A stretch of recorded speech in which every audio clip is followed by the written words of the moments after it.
if nothing is wrong? I've been having this conversation with some of my clients recently, and I was explaining, like, sometimes we'll be keeping our own selves in our own prisons when we're the ones that have the key to let ourselves out. Okay. So you've been doing all this shadow work. You've been on this ascension process journey, completely revolutionizing and transforming your life, right? And then we hit this precipice point where we're poking and digging at things that don't need to be poked and digged at. Because as humans, we like challenges. We like overcoming. Okay. And when we were children, if you grew up with a lot of trauma and you have had issues with self-worth, like people not giving you internal or external validation, sometimes we're always trying to prove to self that we're better and more capable.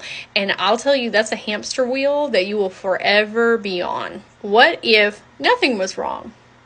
What if everything was just working out beautifully in your life? I'm not saying that life doesn't have its ups and downs, okay? Because that equates growth and evolution. But what if, looking at it from a bigger observational place, you could find peace in being okay?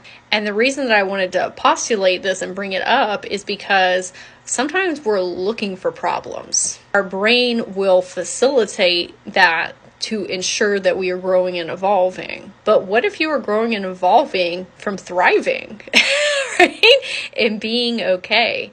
And I know that elicits a big reaction in people sometimes because your ego and your mind automatically go to, well, what about this? And what about that? And what about this? And what about that? It's creating narratives. It's creating stories for you to be in survival mode, to be in lack. And then that becomes a self-fulfilling prophecy and you keep seeing it reiterated out in your reality. What if instead we focused on processing our emotions and being okay with that, validating our feelings for how they're feeling, and then letting them channel through so we can open up and make space for the higher frequency ones like joy, bliss, peace, and serenity, instead of keeping ourselves imprisoned in these lower, denser ones by sweeping them under the rug and not processing them. If you want to learn more about processing your emotions, because a lot of us have never felt safe to do that, you can check out my next video. Remember to ask yourself, how would I feel if everything was okay? The comments of this perspective help you shift, and remember to give a follow.